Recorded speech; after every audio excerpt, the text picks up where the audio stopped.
뉴시스가 오늘 공개한 차기 대통령 선호도 여론조사입니다.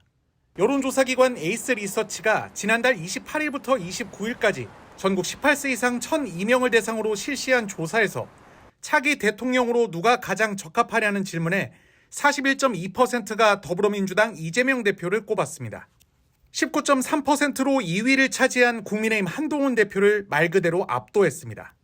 이 대표의 지지율은 보수세가 강한 대구 경북에서도 33.7%로 22.4%를 기록한 한 대표보다 높았습니다.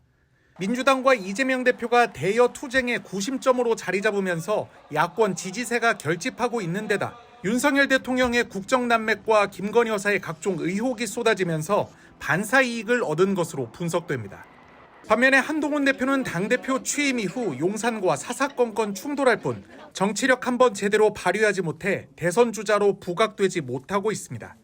이처럼 여론조사나 정치 상황만 보면 이 대표의 대권 가도는 탄탄대로인 것처럼 보이지만 최대 변수는 줄줄이 걸려있는 재판입니다.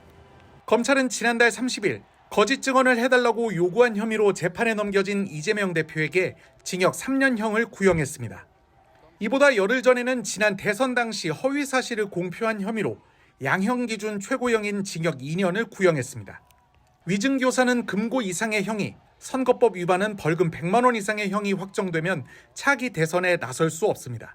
다음 달로 예정된 1심 판결과 이후 재판에서 무죄가 선고되면 이 대표는 날개를 달겠지만 1심에서 대통령 출마가 제한되는 형이 선고된다면 엄청난 정치적 후폭풍이 예상됩니다.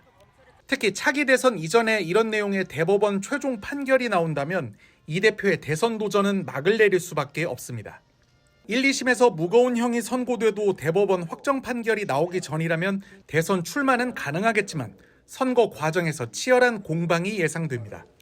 반면에 어떤 형태로든 이재명 대표가 국민의 선택을 받아 대통령에 당선된다면 편파 조작 수사 논란을 부르며 이 대표의 각종 혐의를 탈탈 털어온 검찰은 감당하기 어려운 수준의 역풍에 휩싸일 것으로 보입니다.